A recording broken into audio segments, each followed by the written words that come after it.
السلام عليكم ورحمة الله وبركاته. الحمد لله رب العالمين، والصلاة والسلام على نبينا محمد وعلى آله وصحبه أجمعين، وأشهد أن لا إله إلا الله وحده لا شريك له، وأشهد أن محمدا عبد الله ورسوله صلى الله عليه وسلم. أما بعد.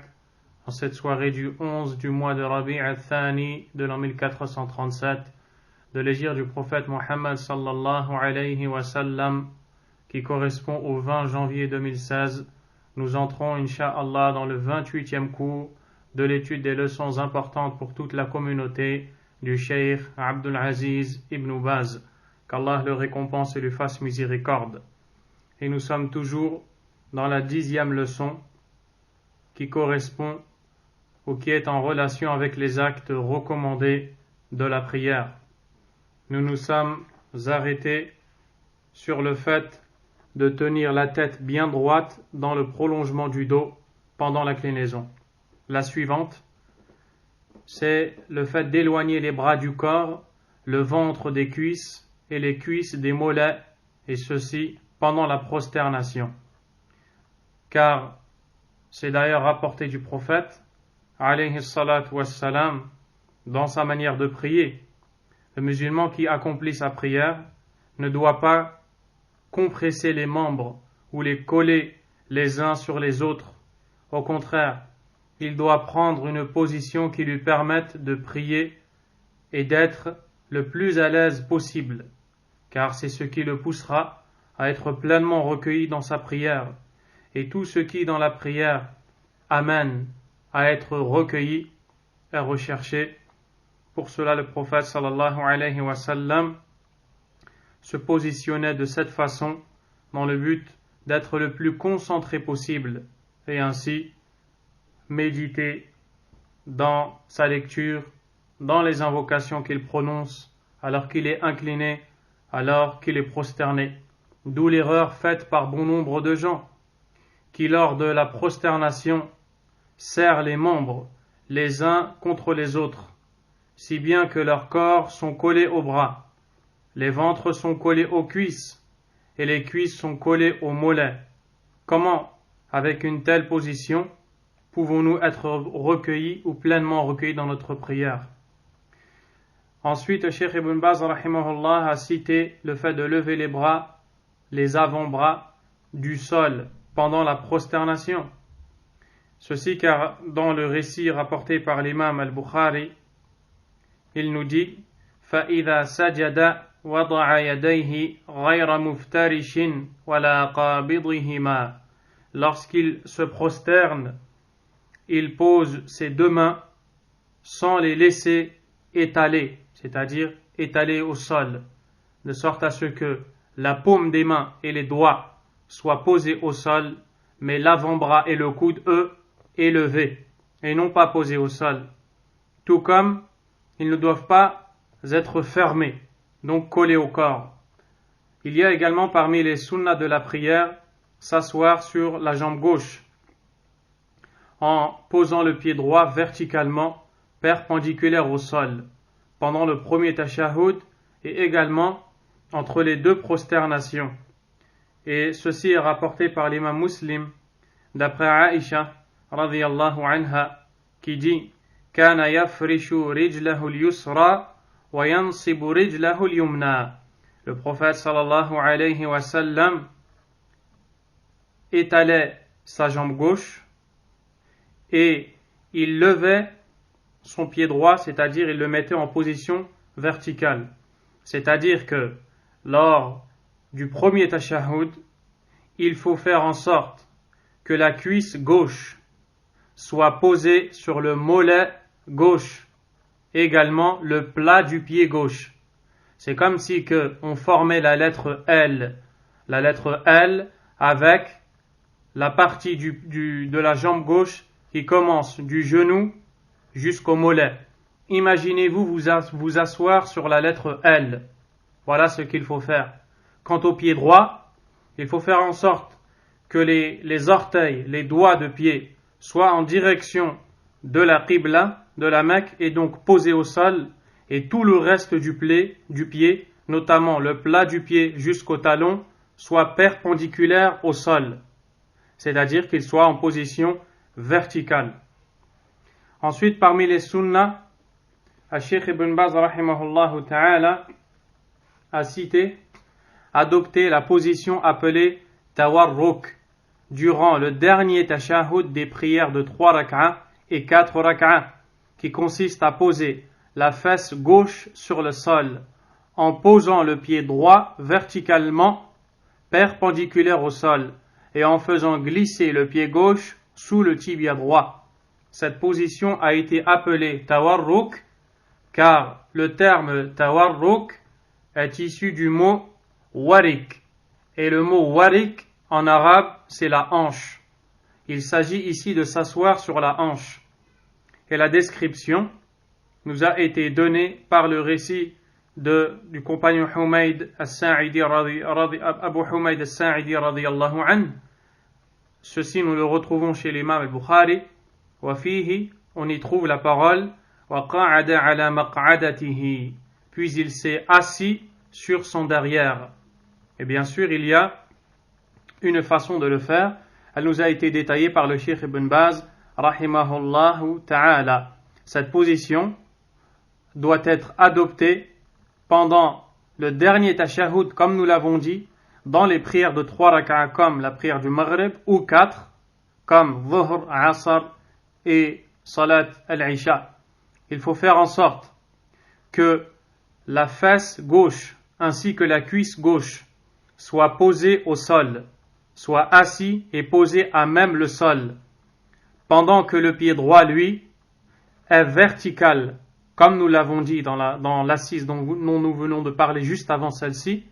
Le pied droit, lui, est comme dans la première assise dont nous avons parlé, les doigts, les orteils en direction de la qibla, et le plat du pied ainsi que le talon en position verticale et donc perpendiculaire au sol qui lui est horizontal. Et en ce qui concerne le pied gauche, il va passer en dessous du tibia droit. On appelle cette position at-tawarruk, le fait de s'asseoir sur la hanche. Et l'autre, on l'appelle al-iftirash. At-tawarruk, c'est la position qui se fait dans la dernière rak'ah, si la prière est composée de 3 ou 4.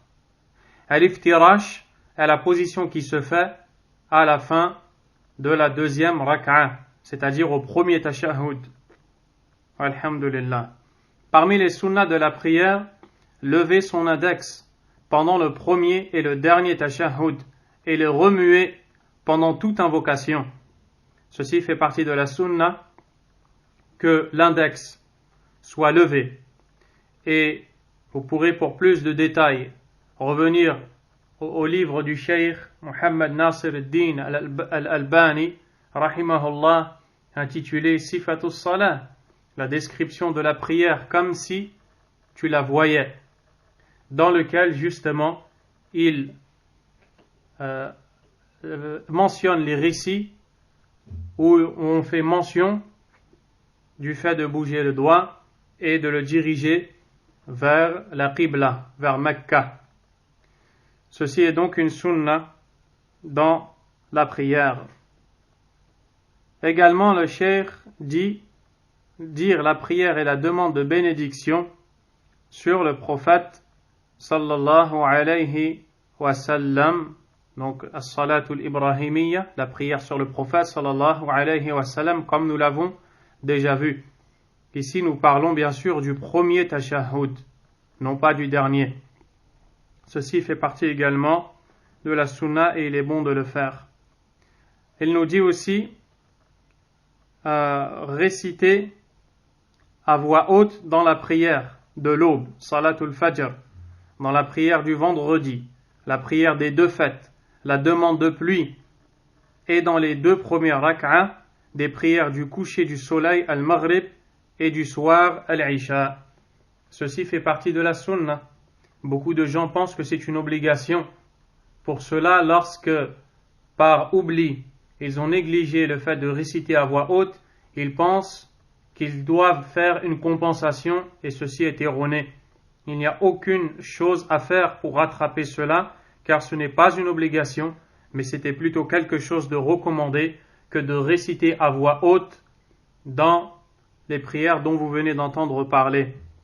15e, réciter à voix basse dans les prières du midi, al-Dhuhr, al-Asr et la 3e raka'a du Maghrib, ainsi que la 3e et la 4e raka'a de la prière du Isha.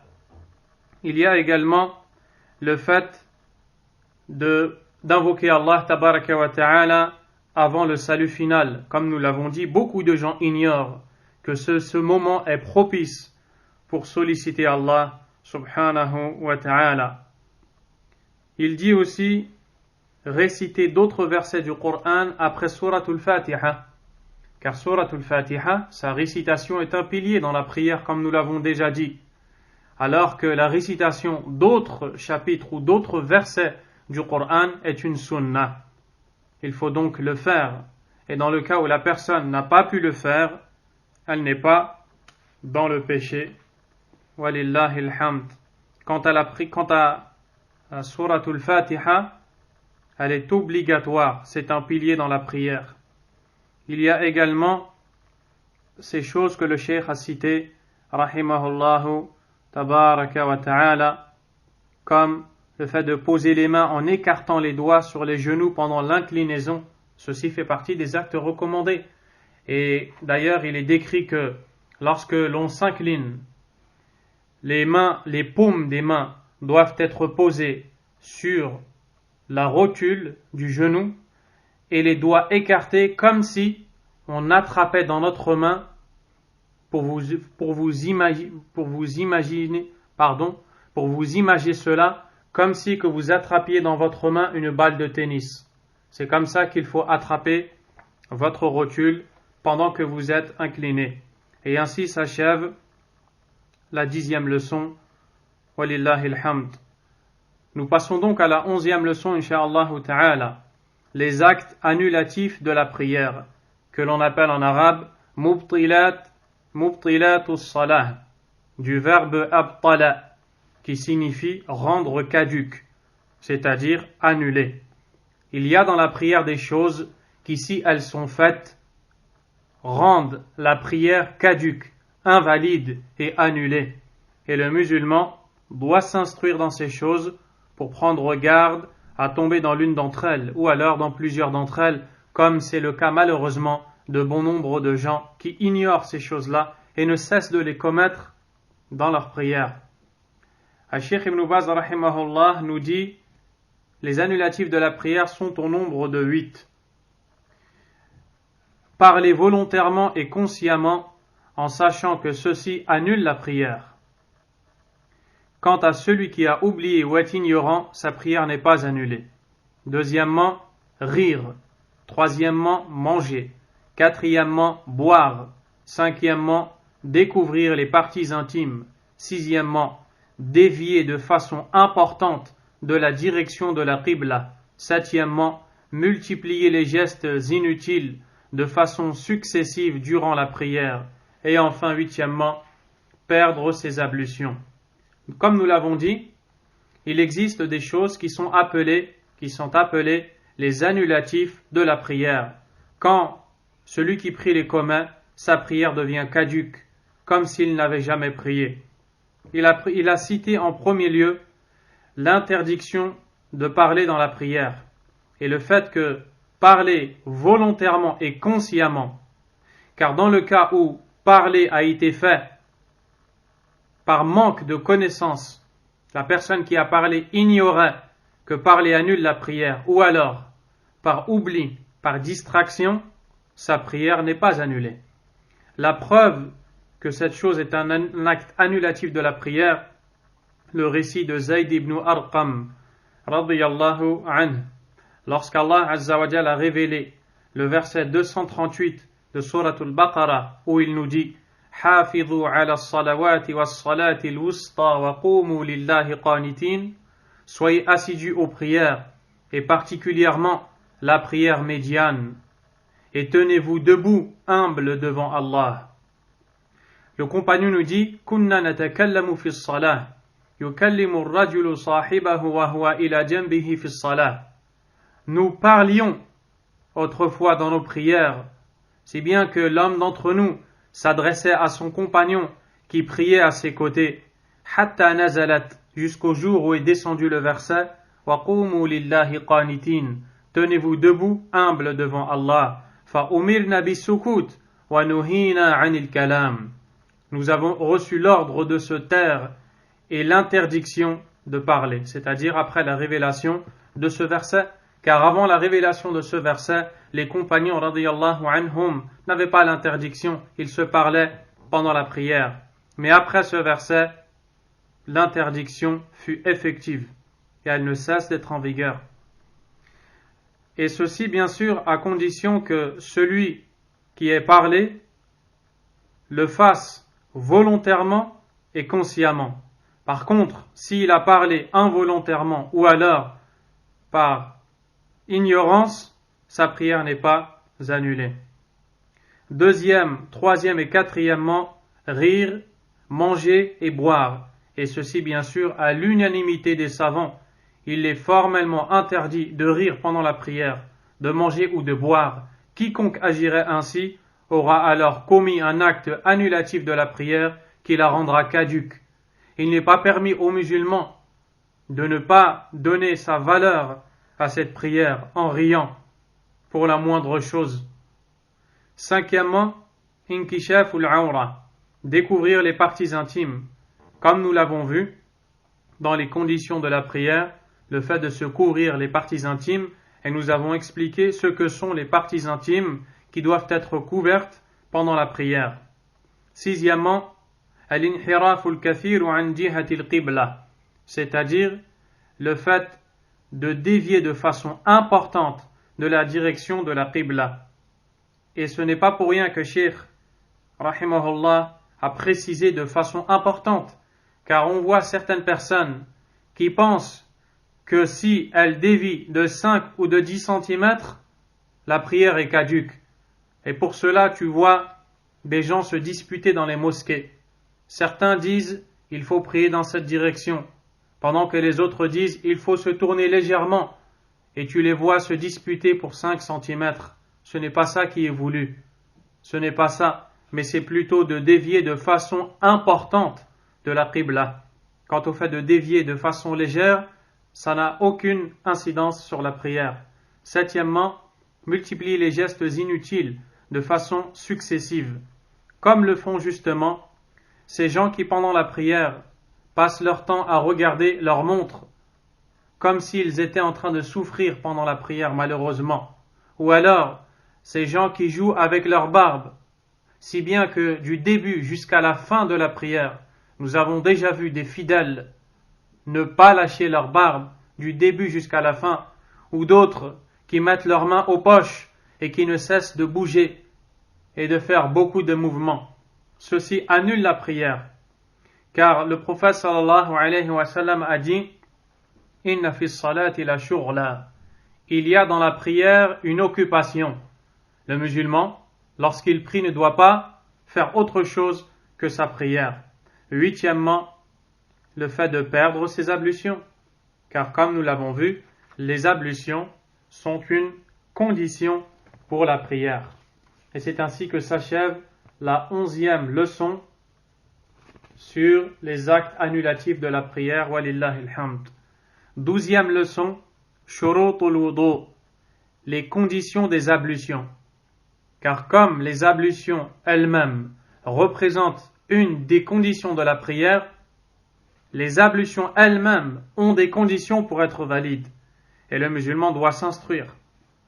Al-Sheikh Ibn Baz rahimahullah a dit Wahiya ashara, elles sont au nombre de 10.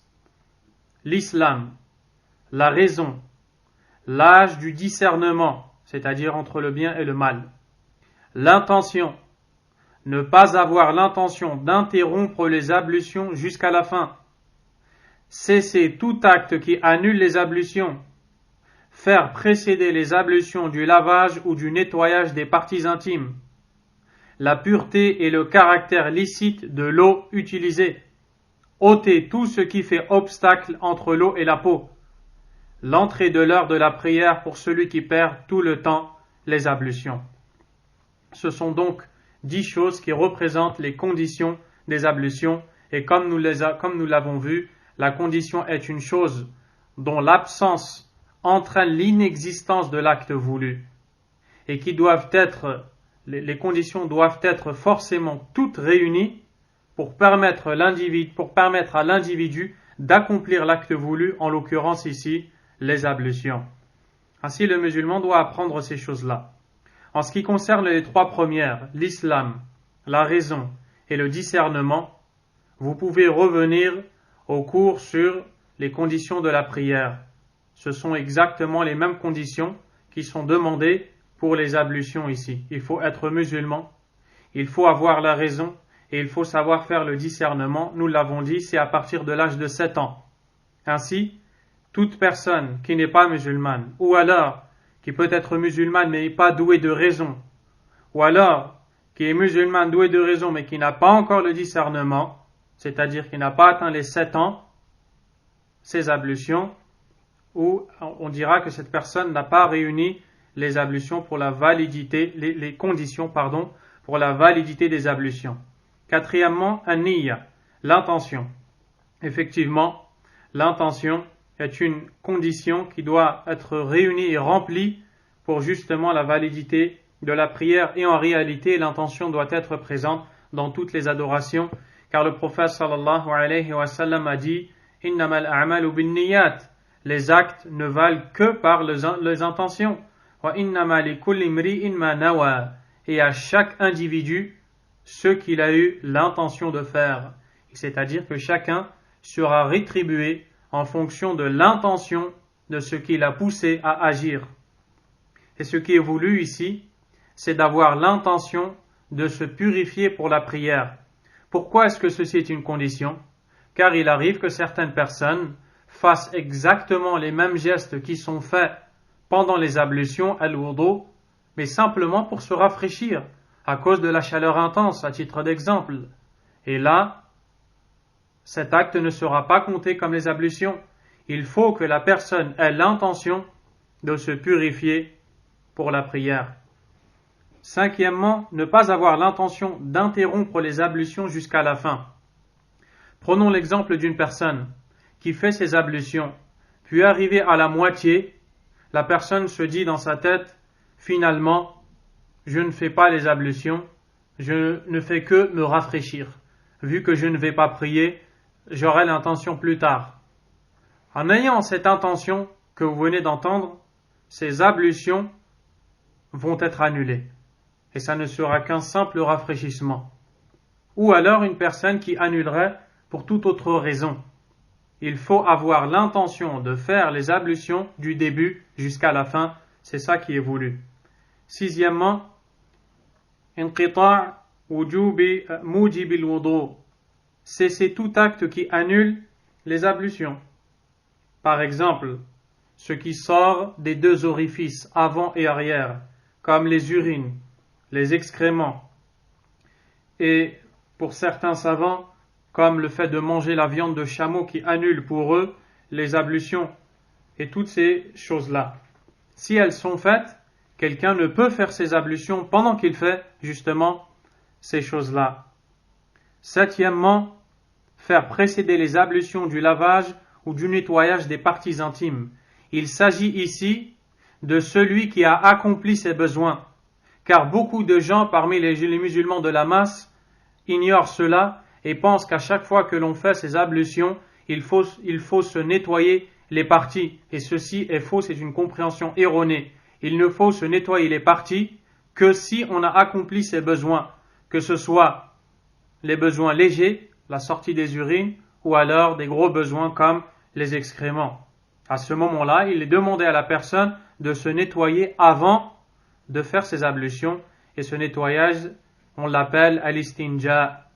Huitièmement, la pureté et le caractère licite de l'eau utilisée. Celui qui fait ses ablutions doit veiller à utiliser une eau qui est pure, c'est-à-dire une eau qui n'est pas souillée. Ainsi, une eau qui, par exemple, sera mélangée à de l'urine ne serait pas bonne pour les ablutions. Et cette eau doit être licite. Cheikh Abdul Razzaq nous explique cela et nous dit, si quelqu'un par exemple vole de l'eau, imaginez-vous quelqu'un qui vole une bouteille d'eau, puis se sert de cette bouteille d'eau pour faire ses ablutions, étant donné que l'eau utilisée a été dérobée et volée, ces ablutions ne seront pas valables. Neuvièmement, ôtez tout ce qui fait obstacle entre l'eau et la peau, comme du plâtre, comme de la peinture. Quant aux choses qui sont sur la peau, mais qui n'empêchent pas l'eau d'atteindre la peau, comme al-hinna, ce qu'on appelle le henné, il n'y a pas de mal à cela. Les femmes qui utilisent le vernis doivent absolument l'enlever, car l'eau doit toucher les ongles. Dixièmement, l'entrée de l'heure de la prière pour celui qui perd tout le temps ses ablutions. Car il existe des gens qui ont cette maladie qui est l'incontinence. Ces gens n'arrivent pas à se contenir, que ce soit pour les urines ou alors la sortie des gaz. À ce moment-là, il est demandé à une telle personne ayant ce problème ou cette maladie, si c'en est une, d'attendre l'entrée de l'heure de la prière, puis accomplir ses ablutions et ensuite aller prier. Et ne pas prendre compte des gaz qui pourraient s'échapper ou des gouttes d'urine qui pourraient couler, car dans ce cas-là, cette personne sera excusée du fait qu'elle a craint Allah autant que possible. Et il est venu dans le récit de Aïcha radhiyallahu anha, ثم توضئي لكل صلاة حتى يجيء ذلك الوقت, que le prophète sallallahu alayhi wa sallam a dit, puis accomplis tes ablutions à chaque prière, c'est-à-dire pour la femme qui a la métrorragie. La métrorragie, c'est le sang qui ne cesse de couler. Cette femme ne peut pas se contenir. Qu'est-ce qu'on lui demandera de faire? De se nettoyer les parties et d'accomplir les ablutions à l'heure de la prière, puis d'entrer dans la prière. Walillahi alhamdu wal minna. La leçon 12 s'achève. Wallahu a'lam wa sallallahu wa sallam wa baraka ala nabiyyina Muhammad wa ala alihi wa sahbihi ajma'in. Subhanakallahumma wa bihamdik ashhadu an la ilaha illa ant astaghfiruka wa atubu ilayk.